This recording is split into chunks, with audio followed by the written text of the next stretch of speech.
Hello दोस्तों, कैसे हैं आप सभी। आशा करता हूं कि आप सभी अच्छे होंगे, स्वस्थ होंगे। तो जैसे दोस्तों आप सभी को पता है कि हम मॉर्निंग में लेखपाल के लिए सामान्य हिंदी के टॉप 25 क्वेश्चन लेकर के आते हैं और ये सभी के सभी क्वेश्चन जो प्रीवियस ईयर के पूछे हुए क्वेश्चन हैं।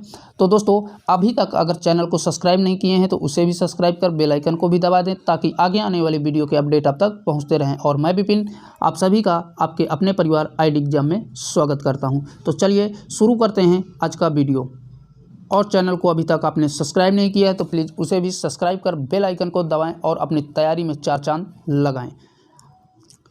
आज का हमारा पहला क्वेश्चन कह रहा है हिंदी में प्रयोग होने वाले वर्ण कितने हैं, 50, 51, 52 या 53। तो दोस्तों आप सभी को पता है कि हिंदी वर्णमाला में 52 क्वेश्चन यानी कि 52 हम प्रयोग में करते हैं। तो दोस्तों यहाँ से आपका ऑप्शन नंबर सी करेक्ट हो जाएगा। अगला क्वेश्चन कह रहा है निम्न में चिड़िया का बहुवचन है। तो पहला ऑप्शन है चिड़ियों, दूसरा है चिड़ियाँ, फिर है चिड़िए, फिर चिड़ी। तो यहाँ से दोस्तों आपका ऑप्शन नंबर बी करेक्ट हो जाएगा, चिड़ियाँ। कौन सा? चिड़ियाँ। ऑप्शन नंबर बी करेक्ट हो जाएगा। अगला क्वेश्चन है और इम्पॉर्टेंट है, ये आपका यूपी कांस्टेबल का पूछा हुआ क्वेश्चन है। प्रत्यावर्तन में कौन सी संधि है, दीर्घ संधि, गुण संधि, यण संधि या वृद्धि संधि। तो दोस्तों आपका ऑप्शन नंबर सी करेक्ट हो जाएगा, यण संधि। चलिए देखते हैं अगले क्वेश्चन की तरफ। अगला क्वेश्चन कह रहा है निम्न में कौन सा कर्मधारय समास का उदाहरण है। कौन है? तिरंगा, गृह प्रवेश, अंधकूप, सुख दुख। तो दोस्तों यहाँ पर कर्मधारय समास का जो उदाहरण है वो अंधकूप है, जिसका समास विग्रह होता है अंधा है जो कूप। तो आपका यहाँ से ऑप्शन नंबर सी करेक्ट हो जाएगा। चलिए देख लेते हैं अगला क्वेश्चन क्या कह रहा है निम्न में कौन सा सर्वनाम का भेद नहीं है, पुरुषवाचक, निजवाचक, भाववाचक, संबंधवाचक। ये यूपीएसआई का पूछा हुआ क्वेश्चन है। तो यहाँ से दोस्तों आपका ऑप्शन नंबर सी करेक्ट हो जाएगा, भाववाचक। ये भाववाचक जो है दोस्तों ये आपका नाउन यानी संज्ञा का भेद है और यहाँ पर आपसे पूछ ही रखा है कि सर्वनाम का भेद नहीं है। तो सभी के सभी तीनों जो है पुरुषवाचक, निजवाचक, संबंधवाचक, ये तीनों क्या है, सर्वनाम के भेद है, जबकि भाववाचक आपका संज्ञा का भेद है। चलिए बढ़ते हैं नेक्स्ट क्वेश्चन की तरफ। अगला क्वेश्चन कह रहा है निम्न में अवयव के मुख्यतः कितने भेद होते हैं। तो दोस्तों यहाँ से 4 ऑप्शन है, 1, 2, 3, 4। तो अवयव के 4 भेद होते हैं यानी कि ऑप्शन नंबर डी करेक्ट हो जाएगा। वो कौन कौन से 4 भेद होते हैं? क्रिया विशेषण, संबंध बोधक, समुच्चय बोधक और विस्मयाद बोधक, यही चारों भेद होते हैं। चलिए बढ़ते हैं नेक्स्ट क्वेश्चन की तरफ। अगला क्वेश्चन हमारा क्या कह रहा है दान की बछिया खाली जगह नहीं देखे जाते। तो क्या नहीं देखे जाते हैं? कान, आँख, मुंह, दांत। और ये लेखपाल का पूछा हुआ क्वेश्चन है। तो यहाँ से दोस्तों आपका ऑप्शन नंबर डी करेक्ट हो जाएगा कि दान की बछिया के दांत नहीं देखे जाते हैं। खाली स्थान की जगह पे आपका ऑप्शन नंबर डी दांत होगा। चलिए बढ़ते हैं नेक्स्ट क्वेश्चन की तरफ। और मोस्ट इंपॉर्टेंट प्रश्न है किसे आधुनिक युग की मीरा कहा जाता है? मीराबाई को, महादेवी वर्मा को, सहजोबाई को या सुभद्रा कुमारी चौहान को। तो दोस्तों ये तो आपको सभी को पता होगा कि महादेवी वर्मा को हम जो है आधुनिक मीरा के नाम से जानते हैं यानी कि ऑप्शन नंबर बी करेक्ट हो जाएगा। अगला क्वेश्चन कह रहा है वे स्वर जो अंतस्था भी कहलाते हैं कौन है? या आ, ई, का, खा, गा, घा या ऑप्शन नंबर सी या ऑप्शन नंबर डी। तो दोस्तों यहाँ से आपका ऑप्शन नंबर डी करेक्ट हो जाएगा, या, रा, ला, वा क्या है आपके अंतस्थ व्यंजन भी कहलाते हैं क्योंकि इनका उच्चारण जो है और स्वरों के मध्यवर्ती होता है यानी कि एक जैसा होता है। या, रा, ला, वा का उच्चारण और आ, ई, ऊ का भी उच्चारण एक ही समान होने की वजह से इन्हें अर्धस्वर या अंतस्थ व्यंजन भी कहते हैं। चलिए बढ़ते हैं नेक्स्ट क्वेश्चन की तरफ। अगला क्वेश्चन कह रहा है उत्कंठता में कौन सा प्रत्यय उचित रहेगा। इस यानी कि उत्कंठता में कौन सा प्रत्यय लगा दिया जाए कि नया शब्द बन सके।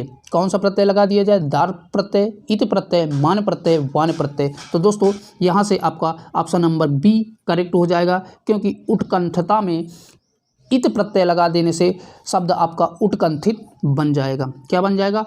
उत्कंठित बन जाएगा। ये चलिए देख लेते हैं अगला क्वेश्चन। अगला क्वेश्चन हमारा कह रहा है वे शब्द जो संस्कृत भाषा से हिंदी भाषा में ज्यों का त्यों ग्रहण किए जाते हैं उन्हें कहते हैं क्या कहते हैं? तत्सम कहते हैं, संकर कहते हैं, देशज कहते हैं या तद्भव कहते हैं। तो यहाँ से आपका दोस्तों ऑप्शन नंबर ए करेक्ट हो जाएगा, तत्सम कहते हैं। चलिए बढ़ते हैं नेक्स्ट क्वेश्चन की तरफ, और इम्पॉर्टेंट क्वेश्चन है, निम्न में ऋषि का स्त्रीलिंग शब्द है।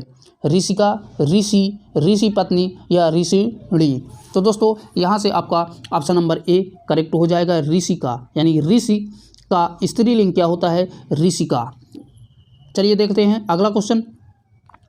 खड़ी बोली हिंदी का प्रथम महाकाव्य है, कौन सा है? प्रियप्रवास, कामायनी, साकेत, रामचरित मानस। तो दोस्तों जो हिंदी का प्रथम महाकाव्य है वो आपका क्या है, प्रियप्रवास है, यानी ऑप्शन नंबर ए करेक्ट हो जाएगा। चलिए देखते हैं अगला क्वेश्चन। किस शब्द में कर्मधारय और बहुव्रीहि समास दोनों हैं? यानी कि इस प्रश्न में बहुव्रीहि समास और कर्मधारय समास किस शब्द में है? सत्यासत्य में, ऋणमुक्त में, पीताम्बर में या त्रिकाल में? तो दोस्तों आपका ऑप्शन नंबर सी करेक्ट हो जाएगा, पीताम्बर में। चलिए देखते हैं अगला क्वेश्चन क्या कह रहा है। मुसाफिर चलते चलते रुक गया वाक्य में कौन सी क्रिया है? सकर्मक, द्विकर्मक, आकर्मक या प्रेरणार्थक? तो बताइए दोस्तों इसमें कौन सा होगा। चलिए देखते हैं, ऑप्शन नंबर सी आपका करेक्ट हो जाएगा, आकर्मक क्रिया, क्योंकि मुसाफिर चलते चलते रुक गया में क्या है, आकर्मक क्रिया, इसमें कर्म की जरूरत नहीं है। अगले क्वेश्चन की ओर देखते हैं। किस रस को रजराज कहा जाता है? यानी कि किस रस को रसों का राजा कहा जाता है? शोक को, श्रृंगार को, वीर को, हास्य को? तो दोस्तों यहाँ से आपका ऑप्शन नंबर बी करेक्ट हो जाएगा, और ये भी कई एग्जामों में पूछा भी गया है। श्रृंगार रस को हम रसों का राजा कहते हैं। अगला क्वेश्चन है, जिसकी लाठी उसकी भैंस में कौन सा सर्वनाम है?